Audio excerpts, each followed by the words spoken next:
In this video, I'm going to continue with the electronics from the CTC Prusa I3 MK2 3D printer conversion into a more realistic clone of the Prusa i3 MK2.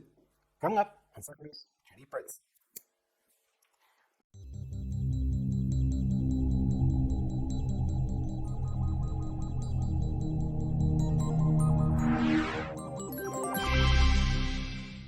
Hello, I'm Zachary and this channel is about 3D printing with tips, tricks, tutorials, how to review, news, anything 3D printing or 3D printer related you can find right here on this channel. If you're new here and not subscribed yet, please consider subscribing and hit the notifications button to get the latest video right in your alerts. And thanks for being here. Like I mentioned in the intro, today we are going to continue with the electronics of my conversion of the CTC Prusa i3 MK2 3D printer into a more realistic Prusa clone. Because this is not an original and it's never going to be. But I do want to get as much as possible out of my first 3D printer. It was all made out of plywood and some injected molded plastic parts and some other crappy parts that didn't work at all. I wanted to put a video earlier out, but because of missing a right crimping tool caused that it was taking a little bit longer than expected. So the CTC Prusa comes originally with an ANET A8 board, version 1 I guess, and that board is going to be replaced with the Rambo mini board. This is the board that Prusa also uses, and I don't know if it is an original board, I guess not, but for my project it's going to work pretty much okay. When you are going to start with this project, there are several things that you will need. Besides the Rambo board, of course, the right connectors. The connectors I used are the black Dupont connectors that are the ones with the little latch on one side. So when you put it in, then it secures. There are 3 different kind of connectors like these. The 4 pins, the 2 pins and the 3 pins. Also, when you are going to order them, make sure you have the right enough amount. On this board there are several. There are 5 with the 4 pins, there are 6 with the 3 pins, and there are 5 with the 2 pins. So if you are going to order them, make sure that you buy it in sets of 10 or maybe 20, I don't know. Why? Also, there's always a good reason to have more than you probably will need. Those connectors are not that expensive. Plus, if you are going to crimp for the first time, those connectors, the female connectors, they are going to run out very fast if you also need to practice with the crimping itself. What else do you need? Some screwdrivers, like a normal flathead, maybe also a normal Phillips. Flat cables, both are 10 pins. Flat cables, you need to have 2. Further, need to have a little plier, some side cutter, some zip ties, and also soldering iron, and also make sure to have some shrinking tubes. Also, the SN28B crimping tool. Make sure to have that before you start your project. Also a little lighter to shrink the shrinking tubes, of course. Also some soldering tin and a soldering iron. How does the crimping work? Well, basically for this kind of 3D printer, we have 2 stepper motors for the Z-axis, 1 for the Y-axis, 1 for the X-axis, and 1 extruder.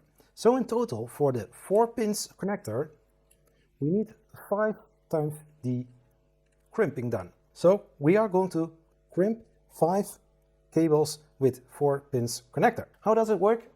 You need to have a crimping tool, side cut plier, and then this tool for stripping the insulation from the cable. Well, let's start with the first cable. This is the length that I need. Well, there are 2 cables that I need to crimp, and I am going to do also a cable from the limit switch.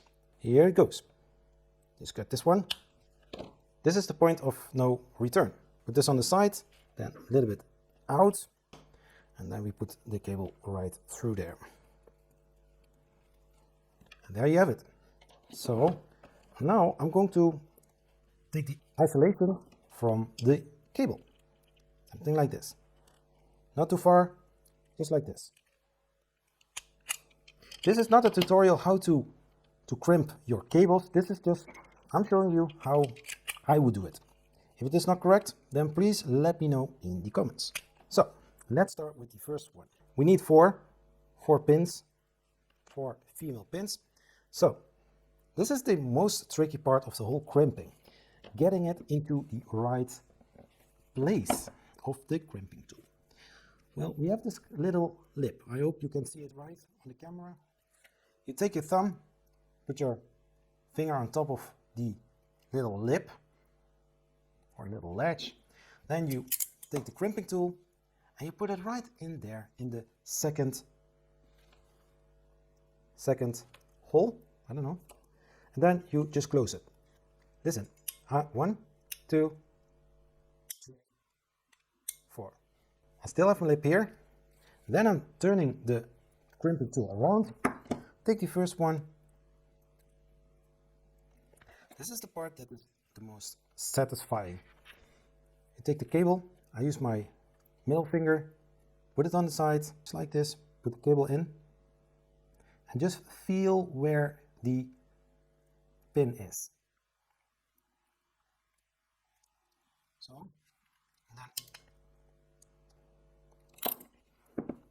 make sure that it's all the way down, and then we are going from the middle part, we are going to crimp from the inner part to the outer part, and we are going to move from that one to that one, so bigger.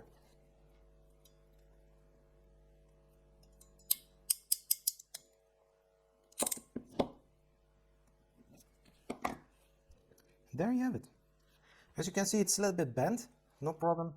Put it on the table, squeeze it all down, it's all done. There you have it. Also check the lip or the latch if it is correct. Now we are going to the next one. And so I took also the opportunity to do the cable for the end stop from the X-axis. I also put 2 female connectors on here, or female pins, and now we are going to put the little connector over it. Well, sometimes it doesn't really matter how you will put it in, but here is the little latch, and you have to put the cable or the connector this way in, all the way down, until you hear the little click. So I will do it once again. I hope you can see it. So, and then all the way down. Listen carefully. There you have it. So for the 4 pins, you have to know exactly which cable goes where. I would call this the backside of the connector. So I did one before. So first blue, then the red one, then we do the green one, and then the black one. I will take a zip tie to make sure that everything is nice together, because I like clean cable management. Cut it off, and all done. Nice cable, not too long, not too wide, not too long, and it's perfect for the X-axis stepper motor and also the end stop. And so if we are all done with the stepper motor cables and also the cables for the end stops, then the time comes to also take a look at the extruder. There you will find also different kind of cables with the GST connector on it, or a Dupont connector, which needs to be or changed or just adopted. In this case, we also have 2 fans with cables that are too short and have the wrong connector. Also for that one, we need to cut the cable, lengthen the cable. For that, I used cables that I had spare, and for that you need to solder it and also using some heat shrinking tubes to protect the wires. So let's do that as well.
Before I'm going to continue with installing Rambo board into the controller box, let's do some cable management and making sure that the cables are on the right place. Let's do that.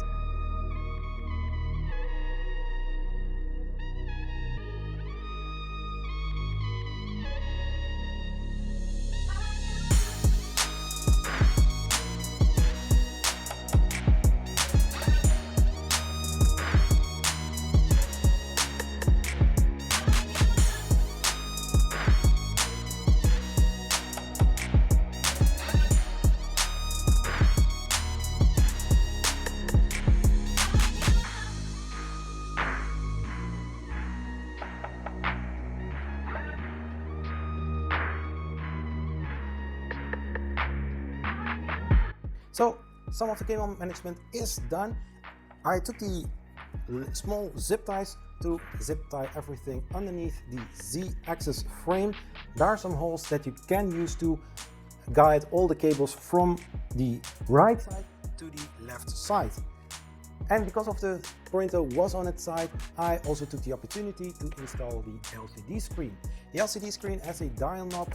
The dial knob I also adjusted a little bit more because the knob itself was very high, because the little metal part was too high or too big.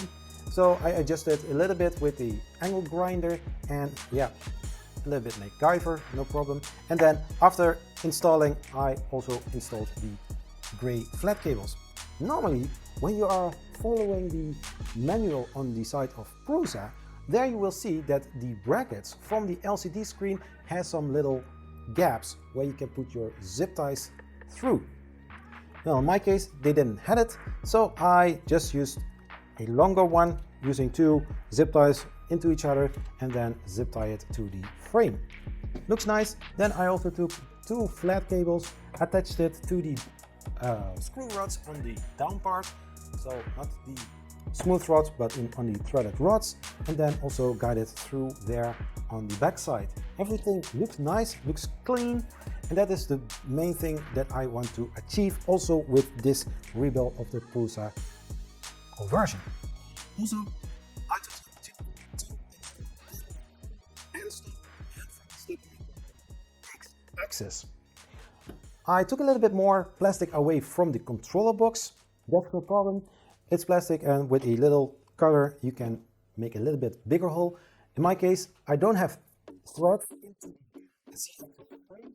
I just have some screws and some nuts, and therefore I couldn't do that at that moment. So I just tinkered a little bit. Now let's install the board, and I will also do that in time-lapse to save some time. Basic thing is, you have to put it in like that, and also on the back side are some holes where you have to put some M3 nuts in there. Well, let's continue with the installation.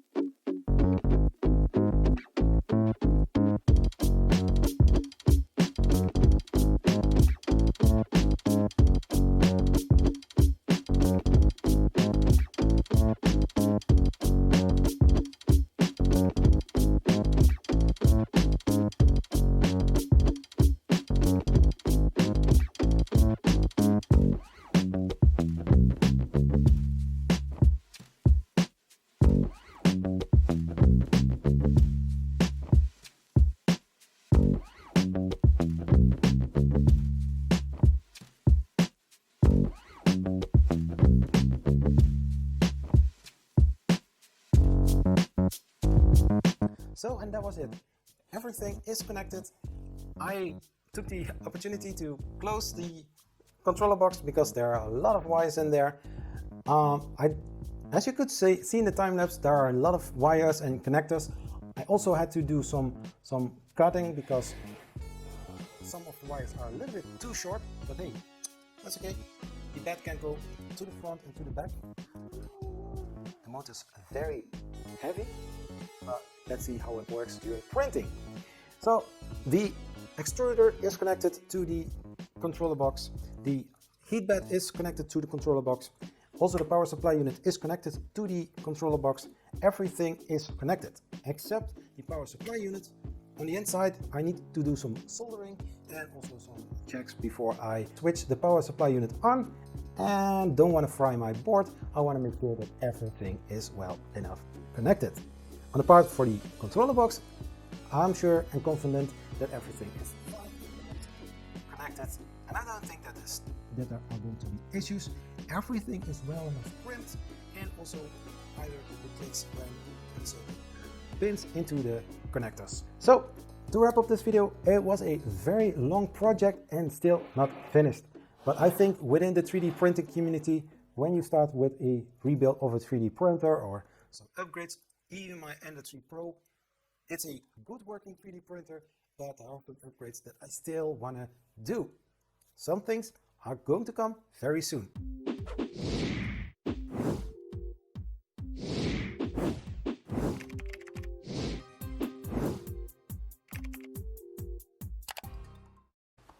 This video is supported by these Patreon supporters, Tony and Shannon. Thank you for your support. You can also join by supporting this channel. Check the link in the description of this video. If you're still watching this video, thank you, you are awesome. On the end card there are some recommended videos so that the watch party is going to continue. Please like this video, share this video with other people, and I will see you next time. And hey, let's make some fun with 3D printing. Zachary 3D Prints. Bye bye.